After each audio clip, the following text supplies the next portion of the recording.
One thing that we need to make sure that we take advantage of as criminal defense attorneys is the fact that we can use 404B on our behalf. And this is something that I've been talking about for a few years now, is this whole notion of reverse 404B. And I'm going to take you to a case here. It's United States versus Robert and Samuel Cohen. It's a case out of the 11th Circuit, 1989. And Robert and Samuel Cohen, they were charged with and ultimately convicted of wire fraud, conspiracy, and tax evasion. Now, the primary government witness was an individual named Jerry Faw. And Mr. Faw worked for the Cohens as their bookkeeper, essentially, for their business. Well, at trial, the defense that was put forward by the Cohens is that Mr. Faw was the one who engaged in the wire fraud and the tax misconduct. And they said, look, he did this. He handled the books. We were busy running the business. We had no idea that he was engaging in this misconduct. We certainly would never condone this at all. So what they sought to do at trial was introduce evidence that Mr. Faw had committed prior bad acts similar to the charged offenses. Why did they want to do this? Because they wanted to say, look, Mr. Faw worked for and screwed over other bosses, and so therefore you should believe us when our evidence shows that Mr. Faw did this to us. In other words, it was very creative. It took the type of 404B evidence that's traditionally used against our clients and attempted to use it against the main government witness. Very creative lawyering in this case. Very good. However, because this is in the 11th Circuit and we know it's a reported case, we know that things did not go as planned in the trial. The trial court denied the defense's effort to cross-examine Mr. Faw because they said that this was not relevant. And surprisingly, as conservative as our 11th Circuit is, they reversed the conviction and ruled that the trial court had abused its discretion. Now, if you think about it, that's pretty extraordinary. Generally, abuse of discretion review, it's very hard to win on appeal. But the 11th Circuit reversed in this instance. And what they said was that, first, 404B is a rule of inclusion, not exclusion. And I have the case site there. Such a sweet thing to read that. More often than not, we are reading cases where 404B evidence has been admitted against our clients, and you hear the court saying that it's a rule of inclusion, not exclusion. But here in this opinion, the 11th Circuit was saying because there's a rule favoring inclusion, the trial court abused its discretion by keeping this evidence out.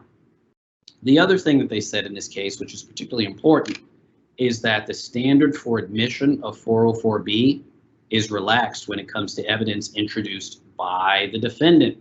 And there's a cite there to a case below, United States versus Abu Masalam. Now, think about this.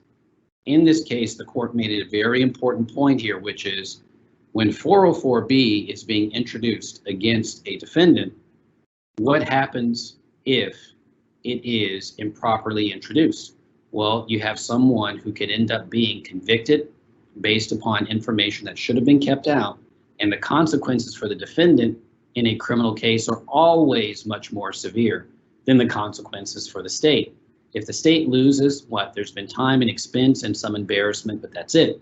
If a defendant loses a criminal case, you know what you're going to have: a conviction and prison time, and even the possibility of death. So when a defendant is attempting to introduce 404B evidence against a state/government witness, what this case tells us is that the court should favor inclusion even more so than it does when considering evidence that the state is going to introduce against the defendant. So how does that relate to what we're talking about here today? Here's how it relates. I would encourage all of you to start thinking about early on when you're doing your motions to suppress to file in tandem motions for reverse 404B. And this helps accomplish a couple of goals. First, it's going to help you educate the court about what you consider to be the serious credibility issues of the law enforcement officer. Think about it. By the time we normally go into motions to suppress, we have maybe a videotape of the stop, a police report, and maybe our client's testimony or statement. And that's all we generally put in. The law enforcement officer comes in without there being any challenge whatsoever to the law enforcement's credibility, the exception of credibility concerning that particular stop or that particular search. Well, go back to the principle of 404B. Say, for example, in your case, you want to argue that the court should not consider this officer to be credible because this officer has engaged in a pattern of racially discriminatory law enforcement. Well, then this type of reverse 404B information is going to be incredibly relevant and you can use it. Let's go back to the language of the rule. What does the rule say? The rule says, and we see it here, evidence of other crimes, wrongs, or acts is not admissible to prove the person's character. Of course, we know that. However, it may be used for another purpose such as motive, intent, preparation, plan, knowledge, identity, absence of mistake, or lack of accident. So, I could take this rule and argue the following. Judge, I have a Facebook post. I have items from a personnel file. I have the fact that this individual was included on the Brady list. All of these things show that this particular law enforcement officer has a certain motive for stopping African Americans, and that motive is racial bias. Or I can show preparation and plan. I can show that this law enforcement officer has a pattern generally of going to African American neighborhoods, targeting individuals, coming up with a pretext, and then lying about what actually happened. This person should not be trusted in the credibility determination between the law enforcement officer and my client because the issues are not just related to this case.